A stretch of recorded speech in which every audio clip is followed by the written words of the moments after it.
very long additional chapter added to the 1967 edition of the book, which is the second edition after, I believe, 1958, the first one. And so this section is maybe more, or this chapter, I should say, is more, I guess, specific to some of the cybernetic technology of the era than maybe some of the earlier ones. So it's less, I mean, it's definitely still, looking at some of the conceptual problems related to things like information and so on.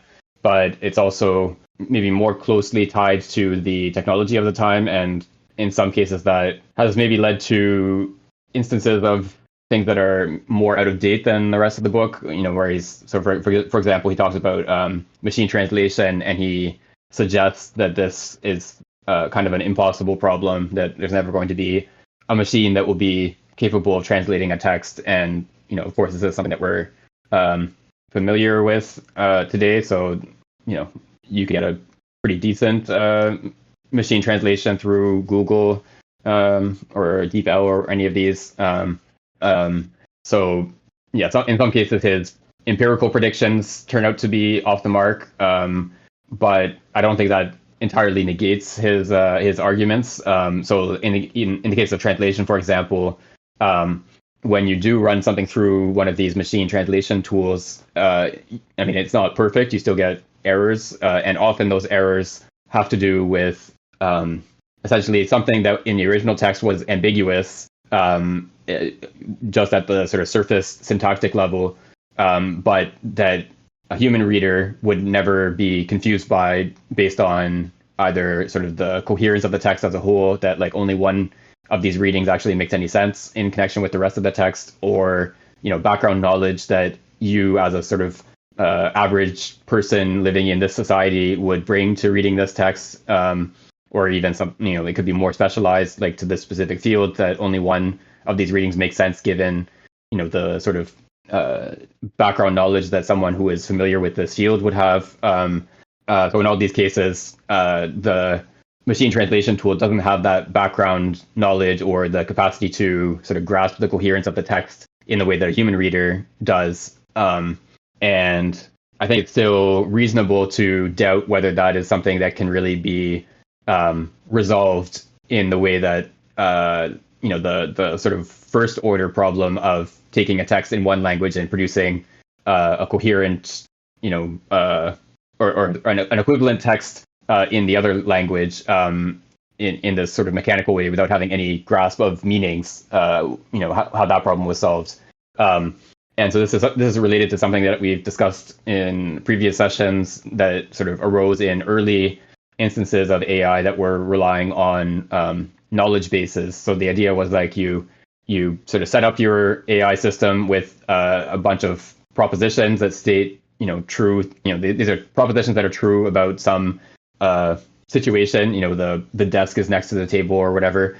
And then you have a bunch of logical rules that the system is built with, and the system is supposed to be able to, answer questions by using the facts that it knows and the rules of inference to, determine whether something is true or false. And this type of system, it turns out to be pretty limited in what it can do, because it, what it sort of arose or emerged as this kind of research program was progressing was that even understanding very simple, the kinds of stories that you would read to a 4-year-old before bed, this kind of story already brings in a lot of background knowledge of how physical objects behave, what kinds of things people do, whether they're likely to do something or not, etc. All this kind of knowledge that is most often not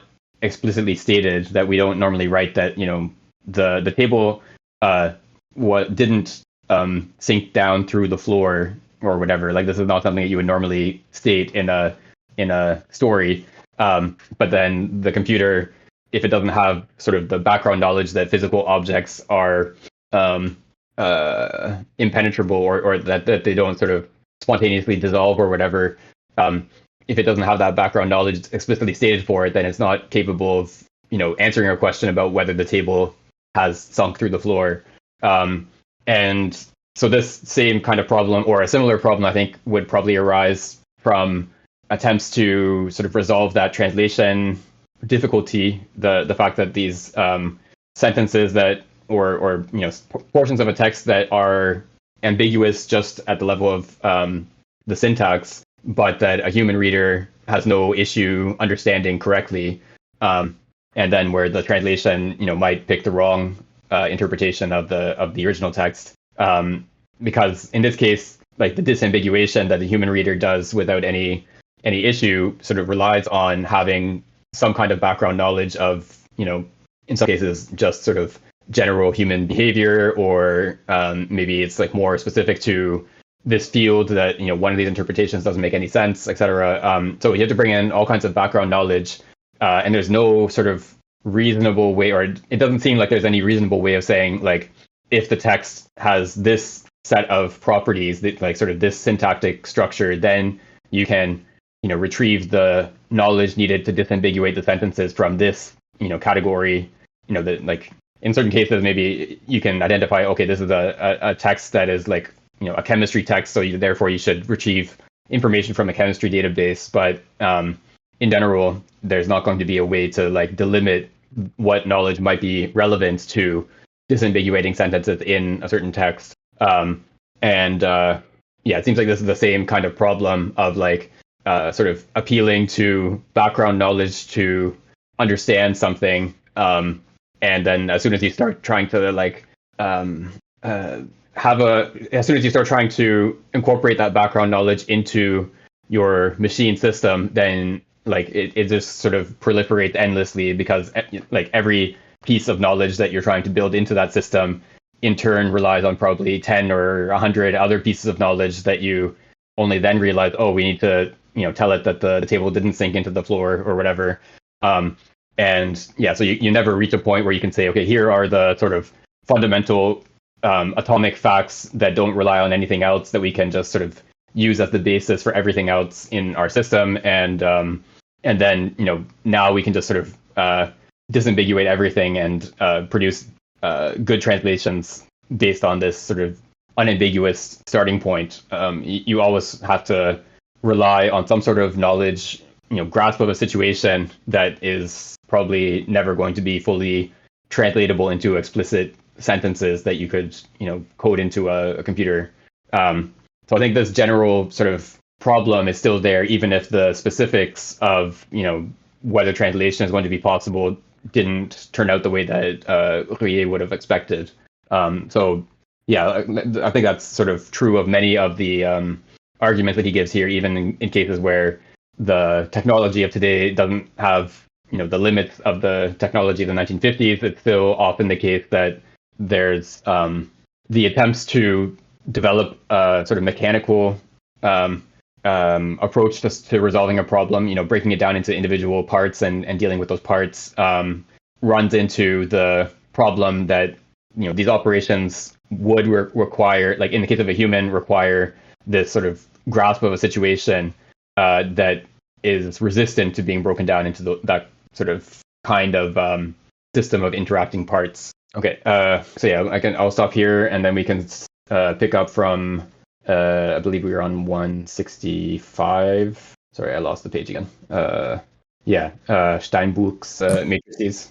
I can read. Steinbuch's matrices. The difference appears very clearly with the interesting attempts of Carl Steinbuch and A.W. Piska to use so-called learning matrices. These matrices are designed for the mechanical perception of forms and categorization. But Duez, I'm not sure how to pronounce that actually, has demonstrated that they could be considered as models of the mechanism of invention. Steinbuch's matrices are true matrices in the mathematical sense of the word. That is, they are physically realized tables with connected rows and columns. The columns correspond to the characteristic criteria of the structure of objects of perception, while the rows correspond to the categories or quote-unquote meanings to which the object belongs. During the learning phase, we apply a signal to the column's characteristic structure, and at the same time to the corresponding rows of quote-unquote meaning, which creates a conditional connection. then the matrix can move to the active or quote unquote knowledgeable phase. If we present it with a form, a letter, or the outline of a tree, house, or device, it identifies the category or meaning.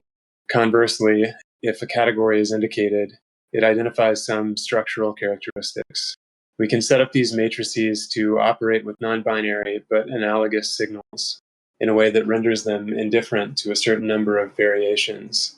They then, quote unquote, recognize a form, even if it is displaced, turned around, or distorted. To turn them into mechanisms of invention, it suffices to combine several matrices corresponding to some different objects or concepts, and to make them search systematically for the compatibilities or incompatibilities of these objects, either with a predetermined goal or without predetermination, just as in invention, where it is important to not have a preconceived idea, which always risks being a blockage to a possible concept.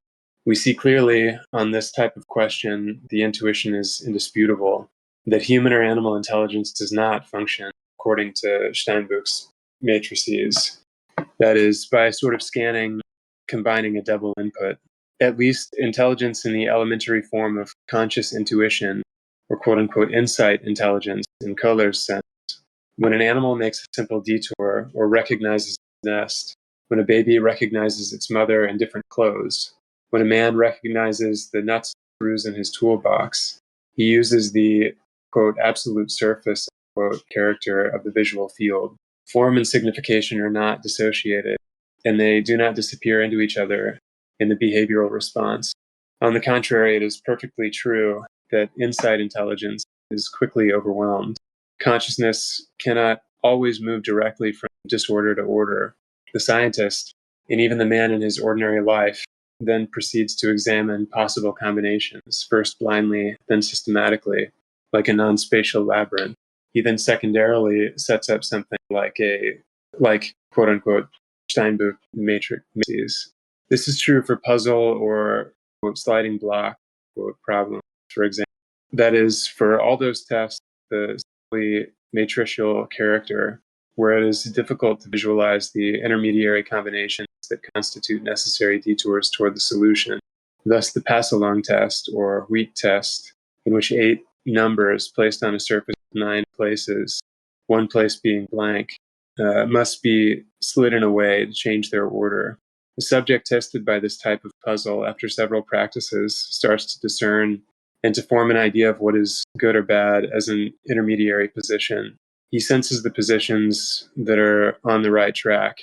It seems that a machine in the same way would be able to extract strategic principles for using the intermediary positions and do so more quickly and decisively than a human. It seems to me that this example, the way these matrices work, seems closer to the way neural networks, the way neural nets work, than some of Ruyer's other examples in this book and the conclusion. The learning phase where, how does he put it? There's a signal applied to some combination of the columns and the rows. And this sort of allows or is the way the machine makes connections between the structure column and the category row. It seems comparable, at least, to the idea of like weighting in a neural net. And I also think this point that he makes about insight intelligence, the sort of primary way that we get around the world with reference to Kohler, I think that seems like it's still the case that machine vision systems. I read an abstract this week about a study that showed that machine vision systems, when they do sort of output something like gestalt form, it happens only at like the last layers of the like at the output layer itself or near the output layer, whereas, at least as I understand it, in human perception, the form kind of pre-structures the field of perception. So it's not something that is kind of statistically built up to, starting from decomposition of the perceptual situation into bits and then processing over several layers. So yeah, this to me this seems like a section that I think the point that he's making in this section is probably still accurate of contemporary artificial intelligence systems. Yeah, it's especially interesting because all of these neural net type systems, that's sort of the basic infrastructure that all sort of the AI tools that we're familiar with are based on. They all rely on precisely on matrices, on like you have a matrix representing the different weights of the connections between the different nodes of this net. And then so that you have, like, in this example, he talked about this signal that is used to sort of train the system. And there are different sort of types of machine learning processes now, but like one way of doing this would be like supervised learning. You would so you have essentially a bunch of, like, if it's a computer vision system that you're trying to train, you have a bunch of pictures that are labeled. There's a dog in this picture, a bunch of other pictures that are labeled no dog in this picture, and then you just feed it into the system, and it will ideally extract some sort of abstract representation that's encoded in those weights that allows it to identify pictures of dogs and discriminate them from pictures of not dogs. Although I think we might have talked about this earlier, is that sometimes this runs into issues when the training data includes some other element that is correlated with what you're trying to get it to learn, but is actually a different item. So I think there's one example of, like, trying to train a computer vision system to distinguish huskies from wolves, and the pictures of wolves were always on a snowy background, whereas the pictures of huskies had, like, whatever other backgrounds, a backyard or something. And what the system actually ended up learning was just, like, snowy background versus other background, as opposed to wolf versus husky. And so in many cases you can't really know what elements of the training data are going to be important in producing this result in the machine learning system. But the idea is that you started off with just a random assignment of weights, and then you give it all this training data, and it guesses, in scare quotes here because it's not actually thinking or anything, but it guesses completely randomly which of these pictures are dogs and which ones are not dogs, and it gets a lot of them wrong. And so you sort of score its outputs. You say this one was wrong, this one was right, etc. And then it in many cases uses a gradient descent algorithm. So it sort of looks at what changes to the weights produce more accuracies, or a more accurate classification of the pictures as dog or not dog, and then it moves in that direction and repeats the cycle. So you have something like a signal here that says, okay, you got 17% of the images right, or whatever number, and then it sort of keeps iterating that process until it gets to whatever degree of accuracy is considered adequate for whatever purpose it's being used for.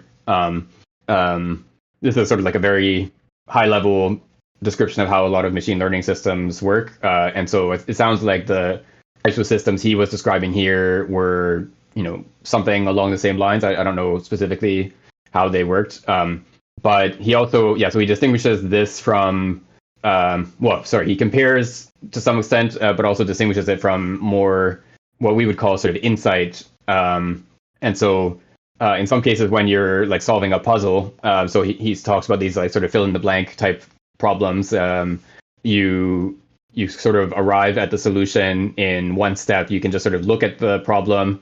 Maybe it takes a little while of sort of, like, looking at it, but then eventually you just go, oh, here's the answer, and you just sort of know it immediately. But there's also cases where, like maybe you're playing Scrabble, for example, you have some letters on your uh, little, letter holder thing, whatever it's called, um, and you have some letters on the board already, and you don't really see any way of making a word out of them, but you can sort of pick up the letters on your letter holder thing and move them around. You can shuffle them, um, and then maybe after doing that a little bit, then you go, oh, okay, now I see a word I can make. So in this case, you didn't sort of grasp, like there was the possibility that was there at the outset, and like it didn't, moving the letters around didn't change what words were possible, but just based on sort of the limits of our ability to manipulate these shapes in this sort of complex way, you didn't identify this possibility at the outset, so you had to sort of physically manipulate the tiles to make a certain possibility appear. And this, in maybe in more abstract forms, is also the case in other types of problems where sometimes you, rather than just sort of staring at the problem and waiting for this insight to strike you, you might like try different combinations and then sort of say, okay, this one doesn't work, this one doesn't work. Oh, here's one that works. So this type of I guess iterative process is similar in some ways to the machine learning process. It's just that the sort of last insight step might condense many steps that the machine learning system would have to take. And there's also as you sort of, if you keep working on a similar type of problem, if it's, I don't know, say Sudoku, you do it every day, you start to get a sort of a feel for what types of manipulations are likely to lead to lead towards the solution. You're not just sort of randomly trying every single option. You sort of have a sense that, okay, here it makes sense to do this because of factors A, B, C, and it doesn't make sense to do this other manipulation that might be appropriate in a different circumstance. So you're not just sort of randomly trying every single combination like a sort of brute force approach. You have these sort of heuristics of like, given this set of input configurations, it makes sense to try this approach first, and then if that doesn't work, then move on to the next one, etc. And yeah, so he mentions that this is something that a machine can learn, and probably and definitely today faster even than a human. So you have like for example, the AlphaGo and so on. You have these like game playing computers that are better than any human at this point, and so like for Go, there's like more possible games than there are particles in the universe. So it's clearly not just a brute force sort of like trying every single combination and seeing which one works. There's some sort of breakdown of which types of moves are likely to lead towards victory, given the arrangement of pieces that's currently on the board. That has to be sort of extracted by the machine. It has to learn, adding a piece here is more likely to lead to victory than adding it in this other place. And yeah, so now it's at the point where the computer systems that play Go are better at that than humans. Even like the top expert players that spend their whole life studying this game.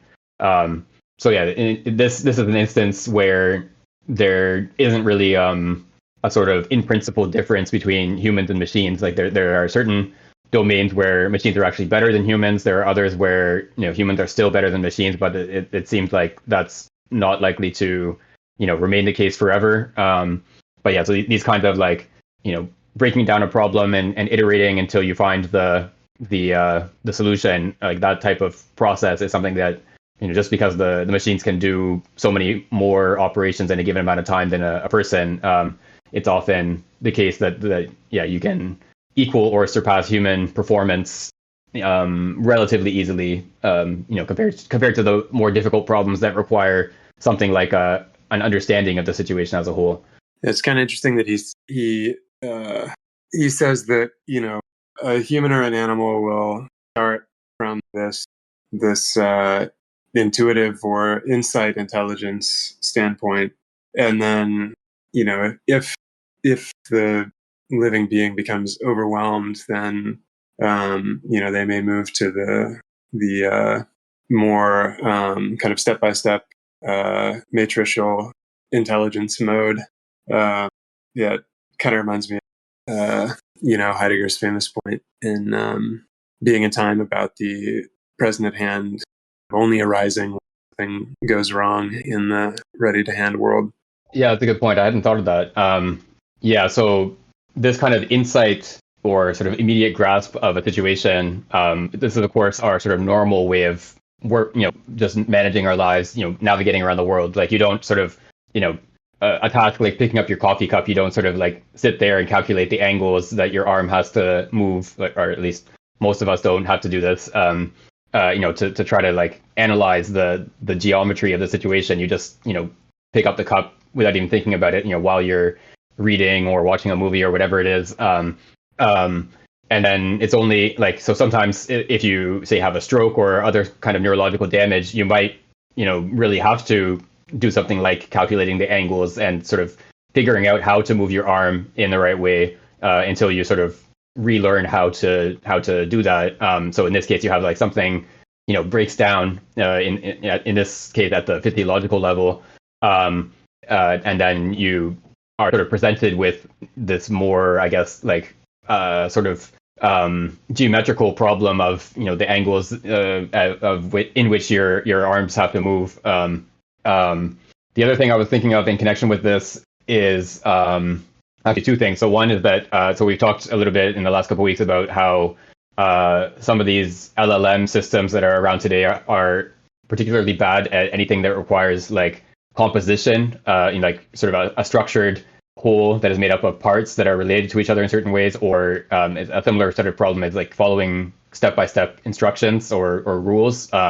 So even like playing chess, for example, we had Deep Blue in the 90s that was capable of beating Kasparov, who was the world chess champion at the time.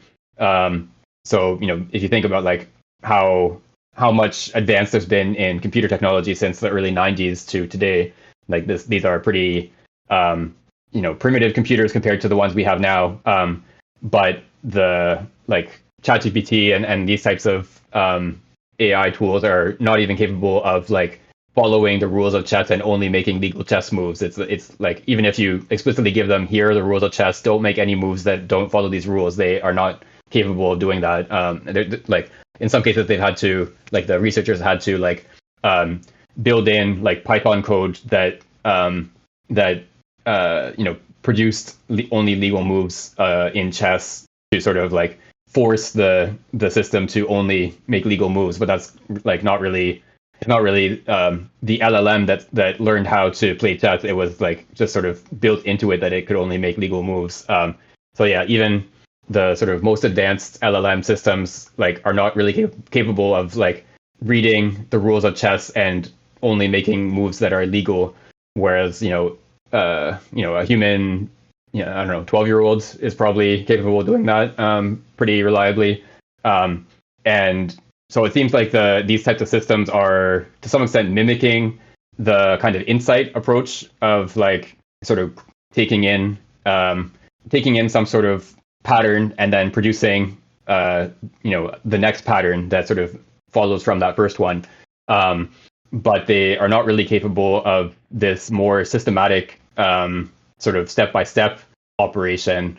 Like as soon as it's a question of, how do these different components relate to each other, or how does one stage in this process relate to the next one, they like go off the rails very quickly. And the other point that I wanted to make is that like this sort of like there's a kind of complicated interaction between the sort of insight and rule following, or sort of step-by-step operations in like human cognition. And I think about like sort of historically, like this kind of insight, like sort of a grasp of like the nature of reality in some very vague sense, is like a lot of the sort of pre-Socratic philosophers we can maybe compare to this kind of thing, although there's obviously a lot of problems with like how much exactly we are getting of their work, filtered through Aristotle or whoever. But you have someone like Thales will say like everything is water. I mean, what exactly that was supposed to mean is very obscure, but it sounds more like this kind of insight grasp of things, that he has sort of like a sudden grasp of the world as water. And then it's only later with Plato and then Aristotle that you start having something more like a sort of breaking down into steps, breaking a problem down into steps, and saying, okay, here's why we should think that God is thought thinking itself because of A, B, and C, and how these each follow from these steps and so on. So breaking a problem down into like components that are related to each other through these rules of inference is something like solving a puzzle by trying different possibilities step by step. And yeah, so it seems like both of these capacities are sort of required to like human cognition can only sort of proceed by using both of these steps. Like if you are only sort of blindly trying different combinations until you find one that works, this is not likely to lead to development of scientific thought or philosophical thought or whatever. But then at the same time, if you just sort of rely on this insight, you end up with these sort of obscure pronouncements about the nature of reality that are someone else might have a different insight, and it's hard to see why you should prefer one to the other. So yeah, it seems like both elements are necessary for something like cognition that can be evaluated, in the sense of like this one is better than this other one in a sort of interpersonally valid sense, and that two different people can evaluate an argument and come to some sort of shared conclusion about it. So it seems like artificial intelligence systems won't really be able to get something like human cognition until they're capable of incorporating both of these aspects, which is not the case today. I know we've spent a long time in this section already, but one other thing I wanted to note was we were talking about Masvita Chirimuta's book on the brain and AI, Brain Abstracted, before we started recording. And one of her arguments is that the contemporary AI systems treats various it's kind of simplified models of neural behavior for different kind of cognitive processing subsystems as relatively isolated, whereas the human brain is enormously interconnected, and she uses the term has very high broadband connection between these the kind of more localized and specialized processing systems. And Ruyer kind of gestures at similar criticism when he says that in insight intelligence, form and signification are not dissociated. And I know that there are contemporary neural net systems that combine, for instance, machine vision learning with these kind of linguistic tags, but as I understand it, it's still there isn't this high broadband interaction to kind of processes, and for the kind of verbal tagging, of course, the machine learning system has to be given the concepts. So there's a sense in which the actual kind of recognition of something as falling under some category is happening only in the mind of the engineer, and then kind of being fed to the system, and then the system is producing correlations with those kind of already individuated conceptual tags. Yeah. So that type of process is what I was referring to earlier when I talked about supervised learning. So in this case, you have like a set of categories that are already defined, that you have some sort of label for, whether it's a word in natural language, or it could just be like a number that this is category 1, category 2, whatever. But in any case, you already have a sort of predefined set of categories, and you want to classify the inputs into one of those categories. and so the training data comes with a label that is already set. So like this is either a dog picture or not a dog picture, and the system is trained based on how well it does at matching the predefined labels. And then if you get to a good enough level of accuracy, then you sort of take the leap of applying the system to new inputs that have not that were not in the training set, and are sort of relying on it to perform as well at classifying these new inputs.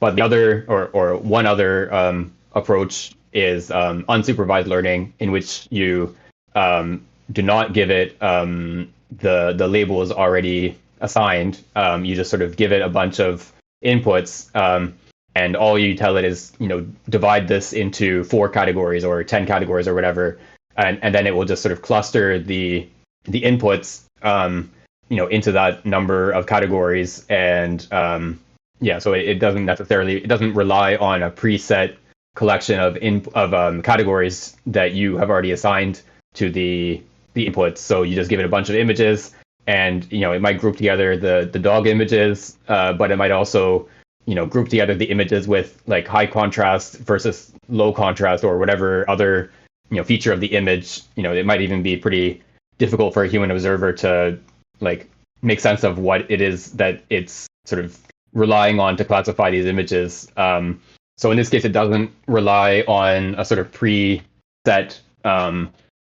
collection of categories that the engineer or whoever has assigned in advance.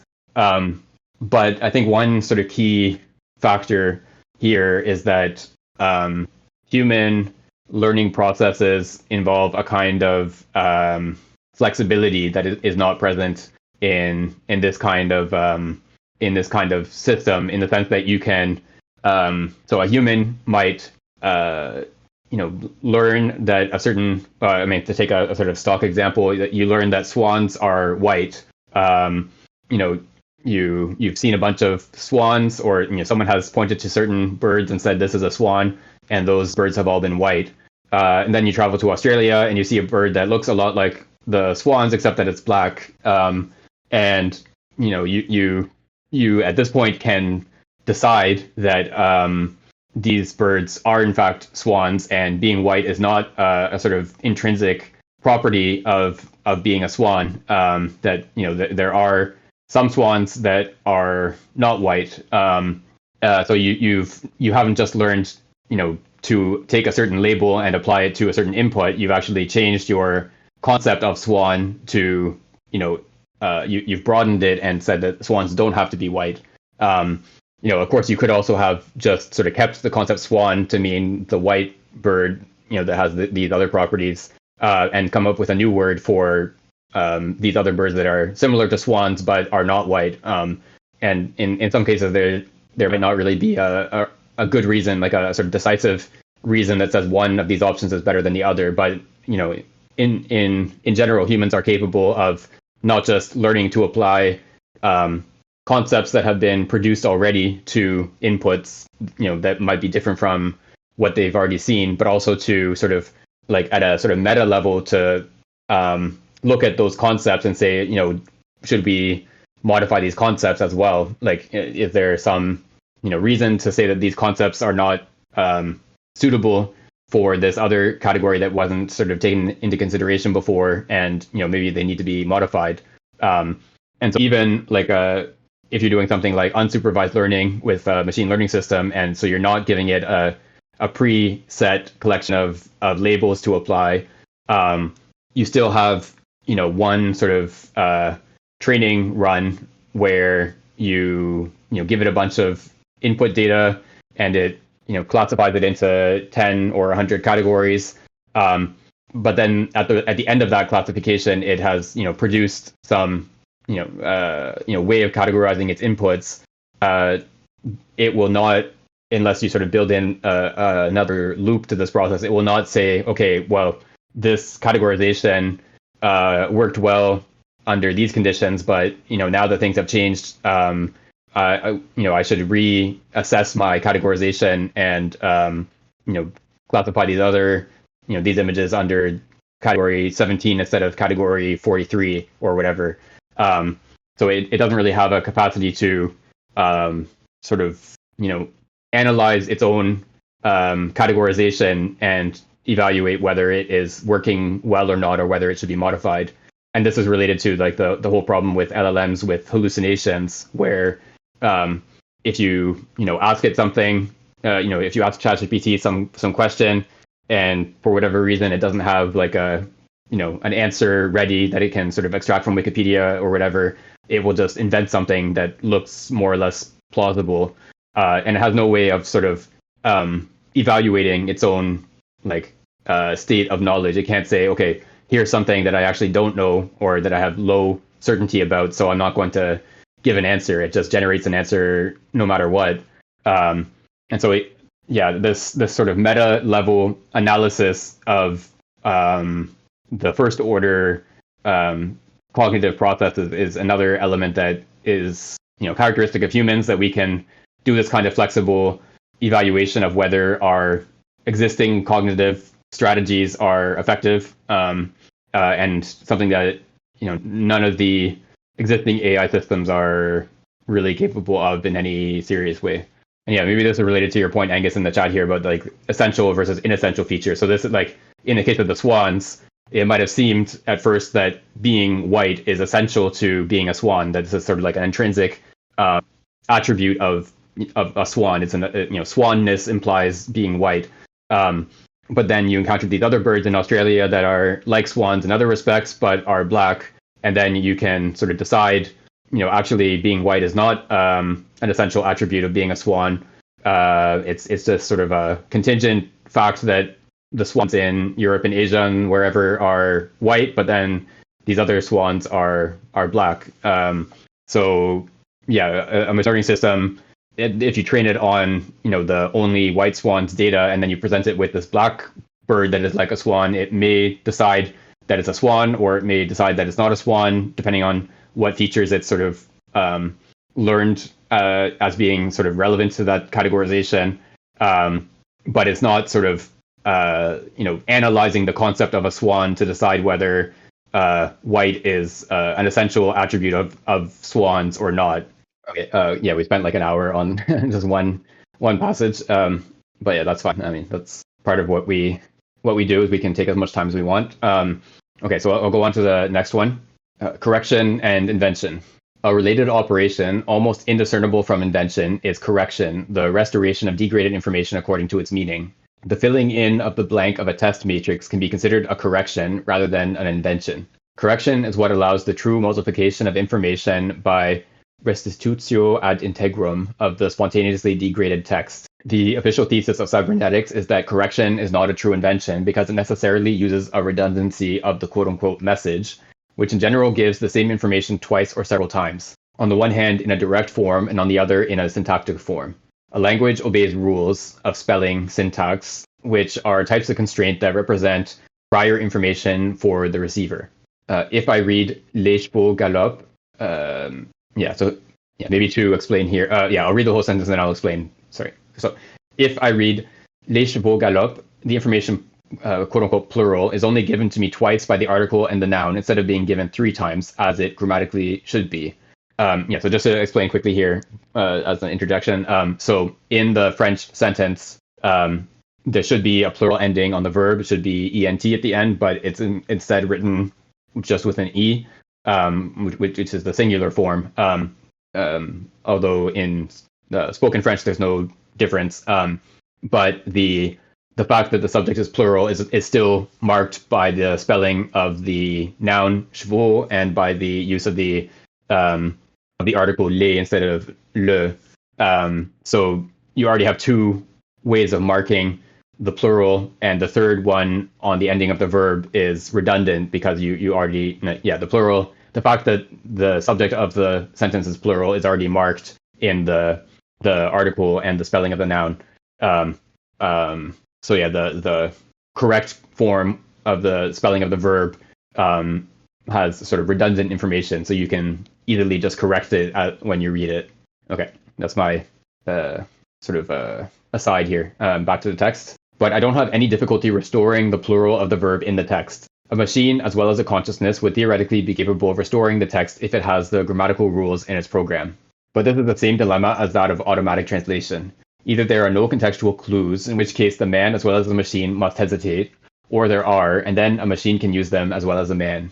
Thus, the increase of information is only apparent. When I fill in a blank on a matrix by drawing or placing a good figure or correct word there, I simply use syntax in the absence of vocabulary. The power of consciousness here seems, quote, to be based on a misunderstanding, unquote. The seemingly miraculous, quote unquote, powers of the brain would in the same way be based on the enormous, quote unquote, redundancy of its innumerable neuronal connections. As well as conceptualization, this enormous redundancy would explain the redintegration of a complete memory from very fragmented data, or despite brain damage. And Deleuze even admits with Forster that it would be impossible to retain with any permanence a message that doesn't contain any redundancy. We believe that the quote-unquote misunderstanding here is rather on the part of the mechanist cyberneticians. As with translation, they conflate two concepts, that of the support and that of the support as carrier of semantics. We can materialize the rules of spelling and syntax, and a machine can restore the plural of the adjective or the verb following the plural of the noun. It can also complete a test matrix, apparently following the meaning, if it works on a Steinbuch matrix, following, quote, forced learning, unquote, or if it has ready-made categories. For example, by drawing on its categorized vocabulary, it can complete, quote, the opposite of little is, unquote. Here's another one of these sort of mysterious passages in small type. I'm not sure if there's any actual meaning to that fact, but anyway, the next paragraph is in small type. But consider, for example, a printing mistake, such as we find in Bonsac's book, which we have often cited on the first line of page 84. In this phrase, printed in italics is un système abandonné à lui-même ne peut perdre de la valeur. It is clear to the reader that the word que is missing between peut et perdre. Okay, so again, an explanation of the French here. The sentence as written would mean something like a system left to itself cannot lose value, and then the the word que that Ruyer said is missing here would mean so if you add that word back in, it would mean a system left to itself can only lose value. So yeah, the leaving out the word que makes the sentence mean basically the opposite of what it means with that word.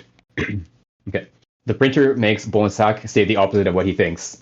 However, the printed phrase is perfectly correct in its syntax. The reader restores following the context, especially after the preceding phrase. The cause has at least as much value as its effects, because the reader thinks in a temporal succession implied in, quote, the cause and its effects, unquote, and in the expression abandonné à lui-même, meaning left to itself, implying, quote unquote, in time.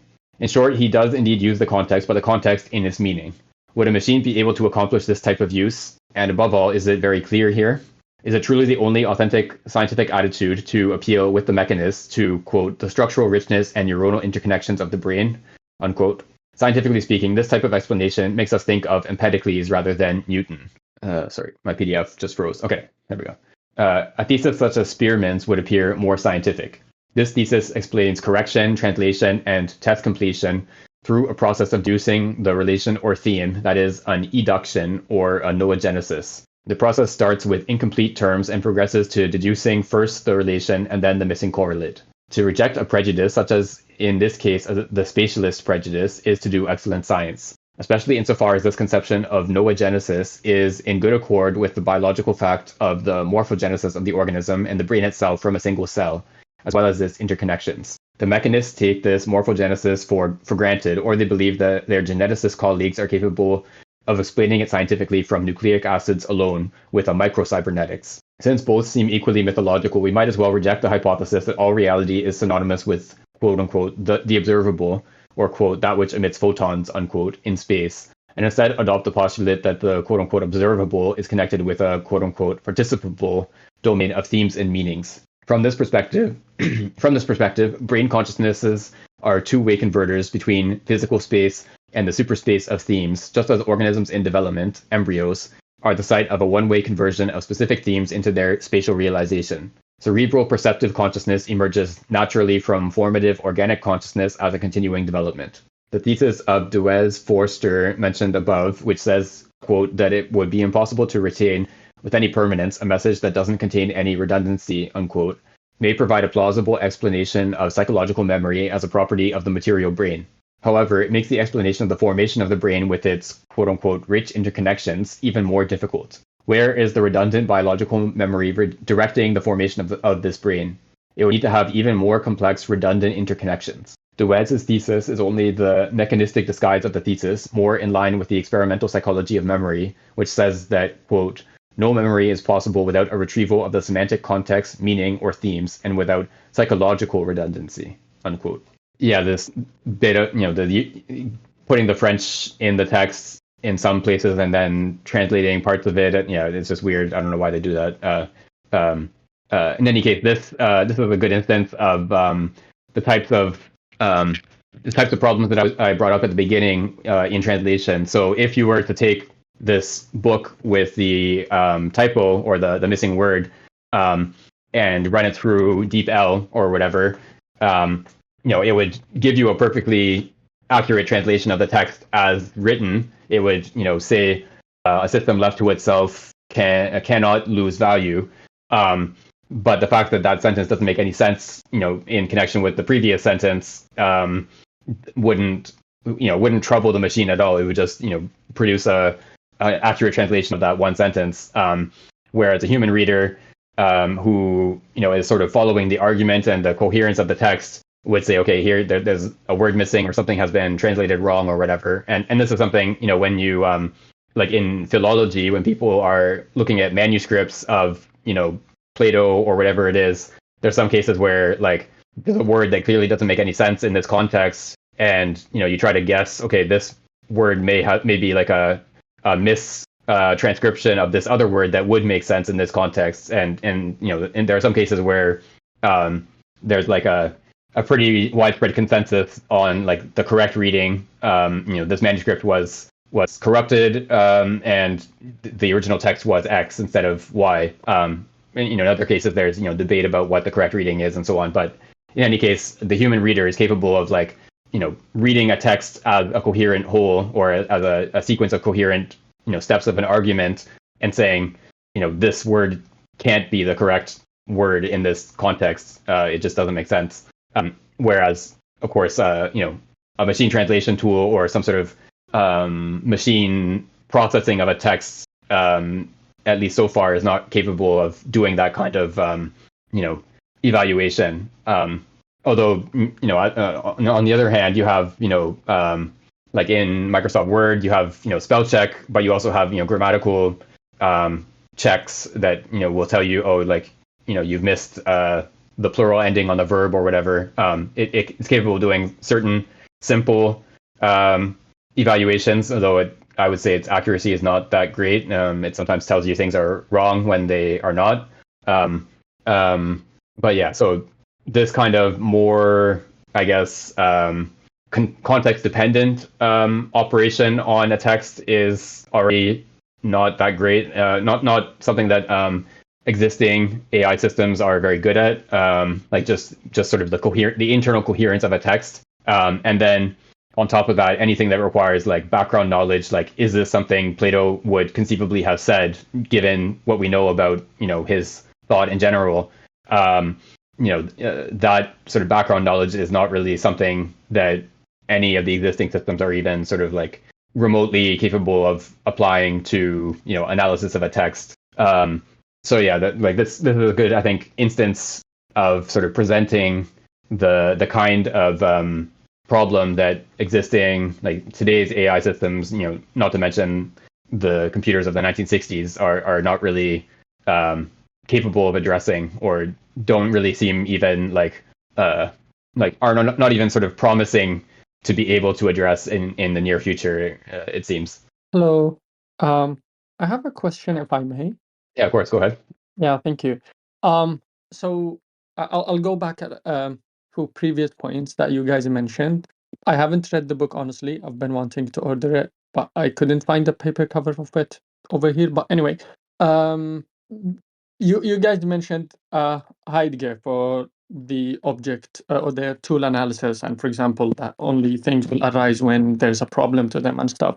And then in the same perspective, if we a little bit, I'd say it in English, if we extend it, if we extend the vision of that point a little bit in ontology or phenomenology perspective, in that sense, then if we're thinking in a way that what it exactly meant out of cybernetic or out of AI or algorithms or whatever, if the experience that we're always having or encountering objects, if there is such thing in this sense, but just like keep up with me, even if you have a problem with the idea of concept of object. But anyway, then we're talking about an static horizon where the where the causality is within, in the sense that there is nothing that encounters the other directly, but always in an indirect relationship between everything, an infinite relationship or infinite relations, if you take Deleuze's work or whatever. In that sense, we go back here to I don't want to explain those ideas because I expect you guys know it already, so I'm just mentioning the names of the people to get the idea behind it. But anyway, in that sense, if we think of cybernetics or as intelligence or even like cognitive, in the sense that what cybernetics might be able to, I don't know what your take on that, so this is the question, it's not like an idea or something. So because if you read someone's like Negristani, then you would be thinking that the idea of having a cybernetic is to be able to have a different form of paired relationship with the real. Because if we're thinking of intelligence in terms of its functionalism, then we're thinking of the ability to have a simulation or to simulate something without this third relationship that we always have with the object. Now, there is a counterpoint to that. I know that, like directly, which is even. I mean, despite that, the idea that we're the one who programmed the cybernetics or whatever, but also the one which is also it doesn't have a direct relation with the real or with something. But it still has the ability to encounter infinite, to some extent, relations that cognitive or humans aren't able to do so. I don't know if that made sense or anything. So the question is that, like, do you see? Is yeah. I don't know how to explain this exactly in the exact words, but if we're thinking about algorithm intelligence in some sense, then we're trying to encounter a more complex type of relations in which that it doesn't exactly have an intelligence in the way that humans have, but rather due to the infinite, to some extent, relations that it can have with or encounter with the objects and stuff, it will be in some sense intelligence to us. Do you get the point, or did I explain it poorly? Yeah, I think. I mean, I'm not 100% sure I got everything, but I think some. I mean, there's a lot of different elements in that question that I think relevant to the book and some of the parts. I think maybe you weren't here for some of the parts where some of these things came up.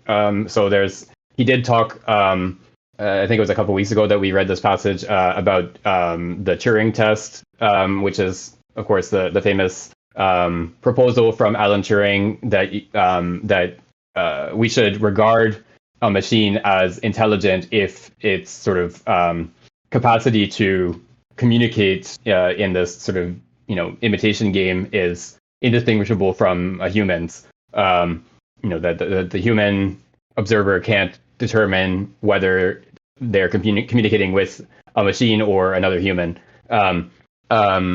And so we can take this more generally, not just this sort of very specific imitation game setup, but the idea that if you have a simulation that is indistinguishable from a human's performance on whatever the task is, then you should just regard that simulation as performing that task in the same sense as the human is performing it. So if if the machine's capable of playing chess as well as a human, then you shouldn't just say that the machine is sort of pretending or simulating chess playing. It's just playing chess, as well as a human is, or in the same way that a human is. So I think, I mean, to some extent, this is a question more of terminology than anything else. Like, do you want to use the word intelligence for this operation if the machine turns out to be capable performances that are indistinguishable from those of a human? I think maybe this would connect with, or what I would want to say is to connect this with what I was talking about earlier about this sort of flexibility and kind of second order operation, in the sense that we tend to regard behavior as intelligent, not just when it sort of is adapted to performing a certain end in a given situation. Like if someone is like, I don't know, capable of playing chess really well on a physical chessboard, but is completely incapable of playing chess, on a computer, like, it just loses every time, even to like, sort of beginner players. Whereas, on the physical board, they have like, grandmaster level performance. Just to take a sort of extreme example, we would say that there's something missing in this person's capacity to, adapt to different situations in a sort of flexible way that we would take to be characteristic of intelligence. Like someone whose skill or ability to manage a situation is very limited to one specific type of situation and can't be adapted to a different situation that is, similar in certain respects but different in others, or take in new information and incorporate it in an adaptive way, or evaluate to what extent the previous strategies have been successful and whether they need to be changed, etc. Someone who's not capable of all these things is not someone we would generally regard as intelligent. And so, yeah, this kind of imitation game in the limited sense, like in the sense of the Turing test, I think something like ChatGPT is more or less capable of passing this, at least in a relatively short interaction at this point. But there's also many other types of tasks that you sort of present to ChatGPT that it does very badly on. Like I keep bringing up this example that we discussed a couple of times in the past few weeks, where you ask it to label the parts of a bicycle, and it just fails really badly. Invents names of parts that don't exist and labels different parts with the same name, etc. So in this case, it has like a certain capacity to sort of engage in a fluent conversation, which is seemingly pretty impressive when you're just sort of talking about how your day was or something like that. But then if you ask it to label the parts of a bicycle or play a game of chess, following the actual rules of chess, that sort of fluency breaks down, and this sort of suggests that the fluency was maybe more brittle than it seemed at the outset. So I think this question about like whether we want to regard a simulation, like whether we want to sort of insist on a distinction between simulated intelligence and real intelligence, is maybe less of a, like, the question is maybe not that useful when you're sort of addressing only this one limited domain of like passing the imitation game sort of test that Turing had in mind, or dealing with one specific problem. But it's like this more flexible capacity to adapt to different situations that is more relevant, rather than sort of performance on one specific domain, whether it's conversation or playing chess or whatever. Yeah, thank you. So obviously it's AI in general, and of course ChatGPT and others. Actually, my friend wrote a paper recently. Actually, it took him like 3 months or something of examining ChatGPT from a psychoanalysis view and stuff, where he used one of Kafka's characters to encounter with it for a long period, and then he made an outcome out of it. But like what I'm trying to to get into exactly is if we're, for example, thinking of ontology in terms of computation or mathematics, where there is this ultimate. Oh, could you send the paper is in different language. That's the whole problem. I'm still learning English, so yeah. But maybe if one day translated, yeah. Uh, anyway, so yeah, I was saying that if we're thinking of ontology, qua ontology, then from a mathematical perspective, where mathematics is a way of ontology. If we go to the basics of what ontology is, which is being qua being, then like not in Heideggerian sense, but in values, for example, then we're thinking, of course, the Heideggerian horizon or perspective of statics, of the relations, of the third relations between stuff is still there. But then if we're thinking in terms of that, then we're thinking of ontology being an access to, or mathematics being an access to ontology, in which there is always this absolute infinite input and output that are linked in some sense. Then I don't see why I can't think of and here I made a mistake when I said cybernetics, because better than saying cybernetics, or because like using the term cybernetics will take us a level under, but maybe maybe a better word to use would be computation. Then where we're actually talking on a little bit higher level on terms of functionality or functionalism with relation to the real, where if the idea is to be able to examine causality, for example, then one of the main points that we're lacking is always the infinite relations. And of course, you guys know the example, famous one, which is the wood and the fire from the Islamic, then the Hume later on, and whatever. But if there is a form of computation that is not only dependent on the pre-programming of it, then we are encountering this causality in a different form, where infinite relations can actually go through dynamic process of infinities, yes, of course, but of dynamic process of logical system, where causality would be seen from various or infinite relations instead of just a limited finitude point of view that we have, if we're taking the Kantian position on that. So yeah, so that's the main point that I was trying, but I explained it poorly, maybe. Yeah, there's like many things in there that I would want to go into more.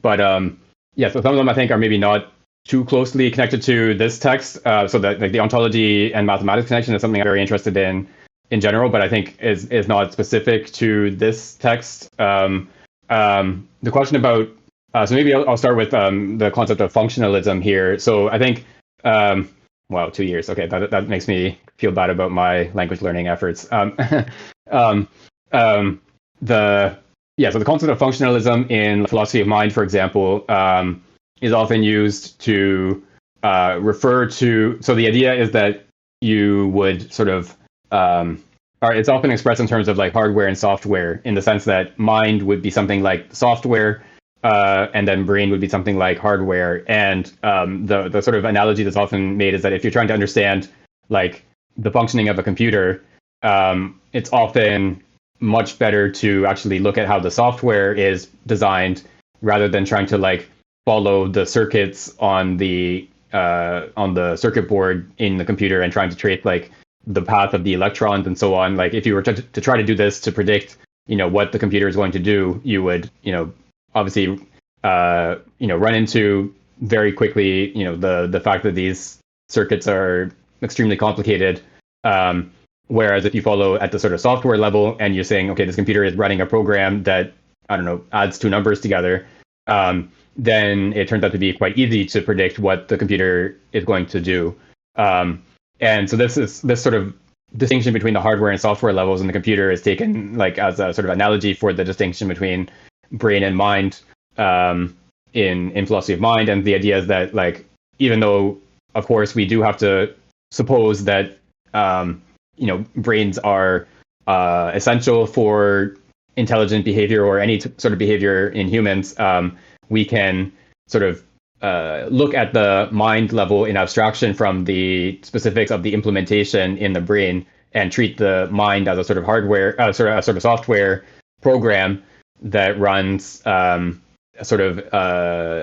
independently, or not independently, but that runs sort of at its own level, and that we can understand without necessarily looking at how it's implemented in the brain.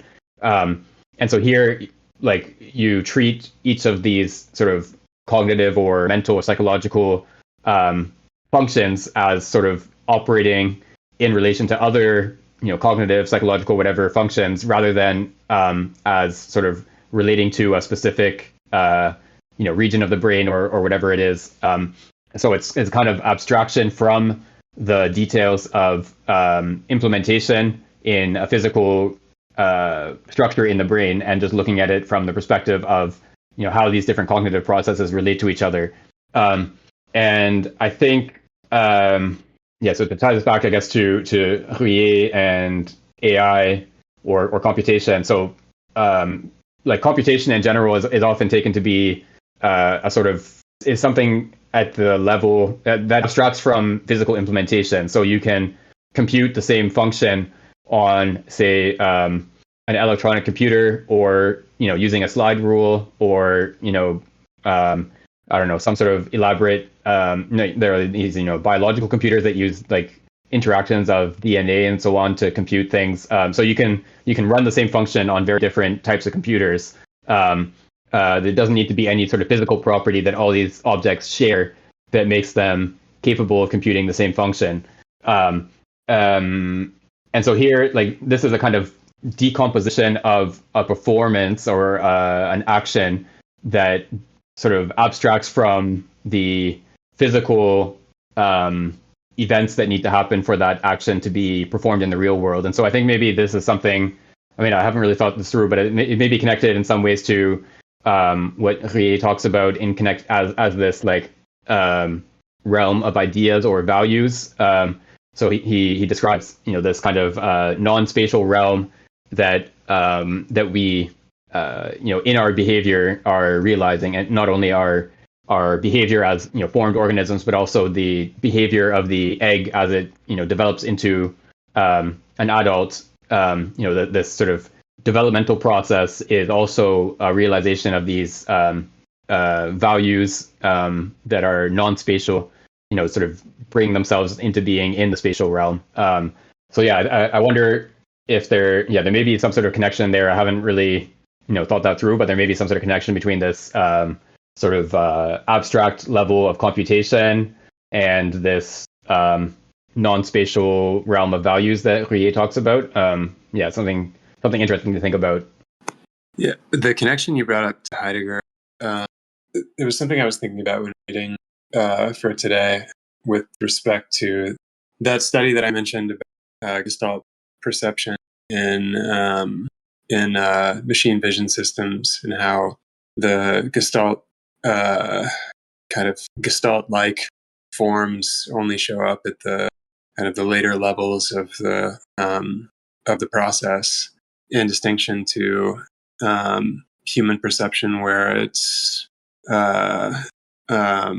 supposedly the field of perception is kind of structured or pre-structured in a sense by some of the Gestalt good forms. Ruyer doesn't. Sometimes he talks about these machine systems as operating step by step, and but he doesn't really talk about like a phenomenology of like time consciousness or anything like that. But I wonder if that if we could see that there being a kind of temporal distinction as well, where human cognition has these anticipatory forms that kind of structure sensation as it arrives, so to speak. Whereas machine vision system has to step by step collate data and arrive at something similar to what a human might perceive, but by a different route and involving a different relationship to time.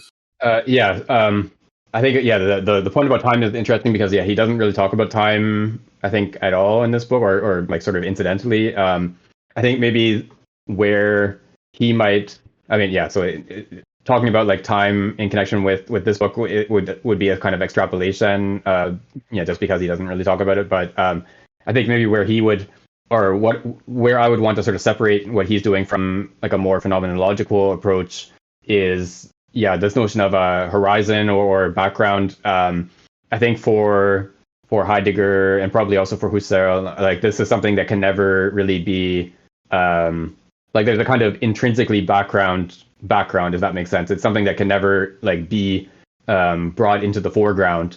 And I'm not sure if that's the case for Ruyer. I think he would probably contest that sort of strict division, the idea that there's some sort of something necessarily background that is always background and can never be made foreground. I think he would see it as more contextual in the sense that there's something that might be background in some or horizon in one circumstance might be the foreground in a different circumstance. But again, this is very just speculative on my part and just sort of extrapolating from what he says. But I think it's something that I'm going to be interested to see in some of the other texts from him, whether he talks more explicitly about the role of time. What like he does make I think a very brief allusion somewhere in this text to time as being sort of like the or the passing of time as being the sort of incarnation of these ideas or forms from this non-spatial realm into the spatial realm. But very only a brief allusion, and I don't think he ever really has like a sustained discussion of what role time is supposed to play in this whole picture. Let me get the link for the PDF. Give me a sec.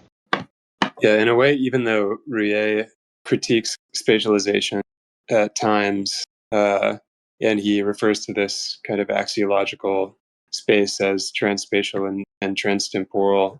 I wonder if Bergson would say that he's just, in a way, he's kind of posited a new space to explain what can't be explained in his account, at least in space-time. Just kind of a new like adding a new dimension where like the forms and the values kind of are arranged somehow. But it may be related to, I don't know either if he more fully addresses the relation between space and time somewhere else, but sometimes his kind of transspatial world seems pretty spatial to me. I think Bergson might wag his finger at some of the expressions that Ruyer uses to describe this non-spatial space or whatever exactly this realm is supposed to look like. And so this is I think part of what something that I'm hoping we can get to at some point. Just like looking at all the different people that are as part of this sort of tradition, Bergson, Merleau-Ponty, Simondon, Ruyer, and just sort of like seeing how they all sort of relate to each other. Like what elements fit together, which ones don't, etc. I think that would probably be one area where there's like a kind of conflict between Bergson and Ruyer. Okay, so I think we're about at time. So we can stop here since we're at a section break. I think I'm just going to check my calendar. I think it should be good. To have a normal session next week. I know we've had some disruptions last few weeks, but I think next week should be normal again. That sounds good. Thanks, Nan. And Afnan, hope you can keep joining us. It's good to have you.